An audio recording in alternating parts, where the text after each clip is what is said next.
Hey, how you doing? So I came across Paul Cornish playing this amazing version of As the Deer in A flat. Love the voicings, love the chords. I transcribed it. And what we're going to do today is I'm going to show you 3 of the cool chords that I like that I'm going to pick out for you. I'm going to show you what they are, show you how you can use them, explain them to you so you can use them in your own playing. So let's start from the top.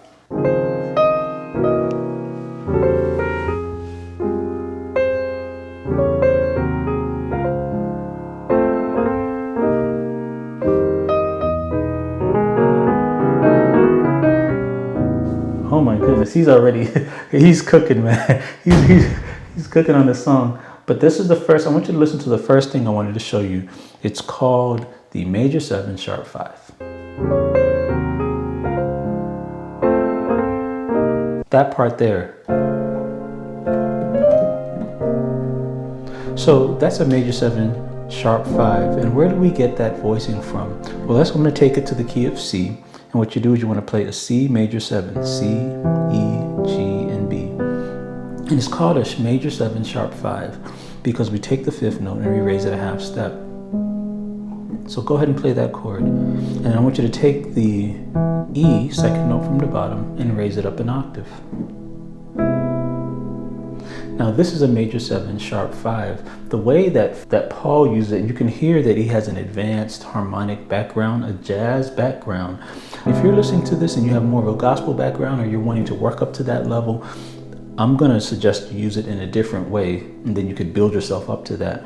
And that would simply be to just play this and just take this E down a whole step to the D, and then take it to the C and do a C chord. So you know the song, Lord Prepare Me, when most people go, Lord Prepare Me.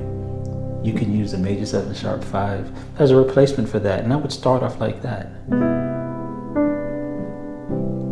Let's keep on going and see the next type of chord that we can show you today.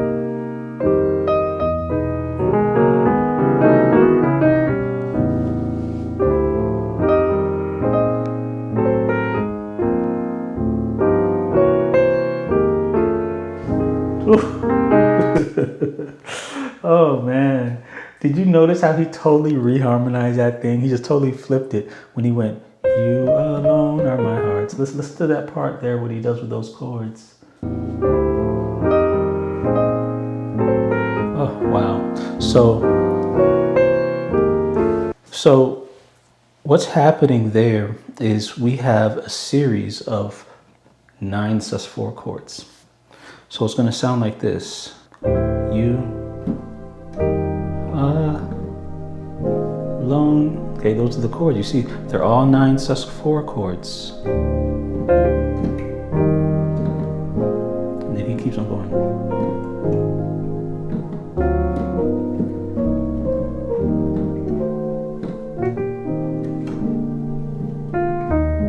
But when he goes into this, they sound so nice because he's using the 9 sus4 chord to reharmonize the melody.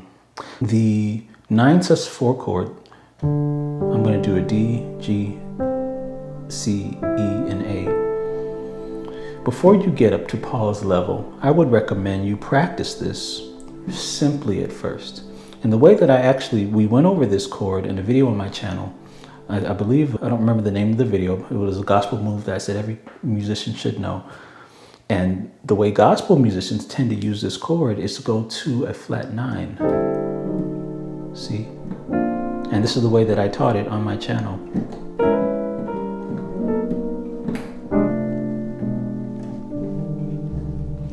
And I recommend you get that move under your belt. Go check out that video. In fact, I'll link that video right after this one. So definitely learn that, add it to your vocabulary, and then you can start using it in different ways, like Paul is doing here. Let's keep on going. I'm going to get to the end of the video and show you the last type of chord, which are quartal voicings, quartal harmony. Check this out.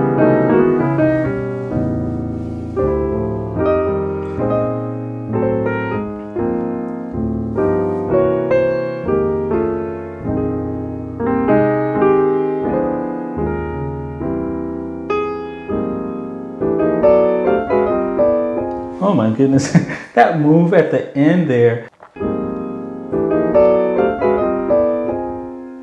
Oh, did you hear that at the end, what he does? It's a quartal sound.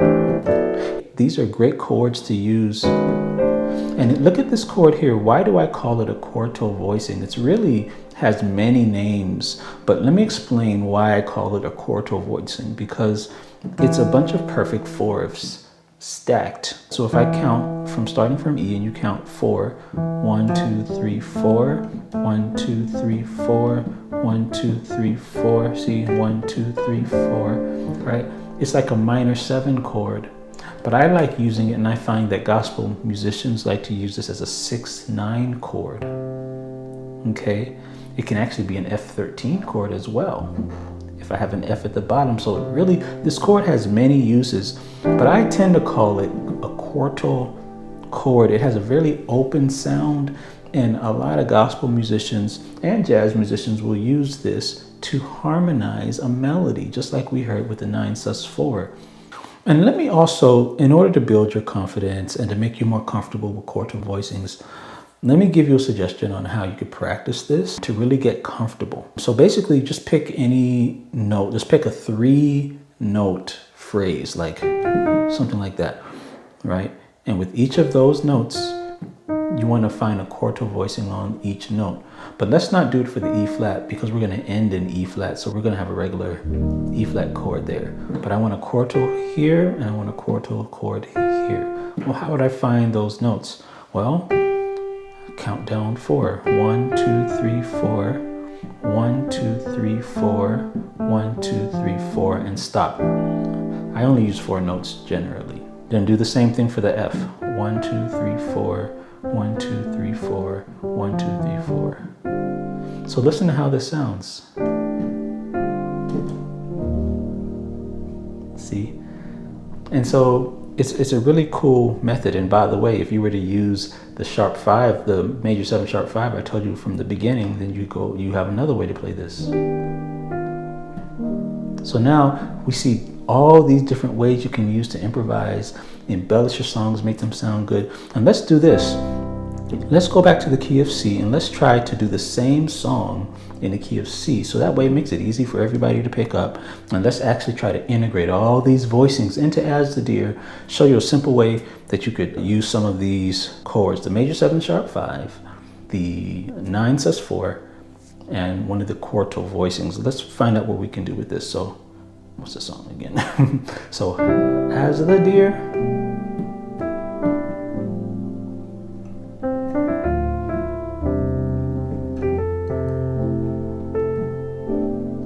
I think I'm going to use a quartal voicing here.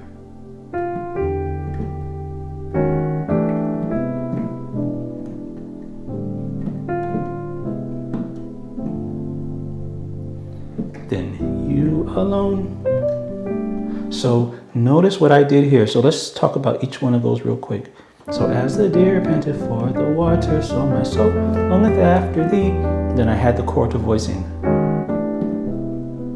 I went to the quartal here because I wanted a melody that went F sharp, G, E, D, C. That was my melody that I created.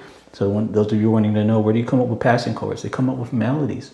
I've said this before in other videos. You think of melodies first, and you just think of how to harmonize those melodies. So I did my quartal voicing here. 1, 2, 3, 4. 1, 2, 3, 4. 1, 2, 3, 4. And I just went up a whole step. Sorry, half step. And then when I went to the E, I did the major 7 sharp 5 that I taught you. So, actually, yeah, I wanted a dominant there. And then I did another quartal chord here. And then I did my G sus4 here. And remember the G sus4, the way I taught you to do it. It was that. Okay, love this. See, this is the highest form of learning that you could have, to learn the notes of something. I want to know what they're playing. Well, once you learn the notes, you need to understand the theory behind it. But then, most importantly, the most important part is application. You got to put this thing into a song so that you can add it, so you can actually use it and utilize it in other songs. So glad to be with you today. I'm going to break the whole song down for you, those of you who are on my website. Go ahead and check that out. The way I can break this whole song down for you, show you the whole song. Also, I'll leave a link in the description to his whole song that you can listen to this dope version with Paul Cornish killing it here on As the Deer in A flat. Thanks again. We'll see you next time.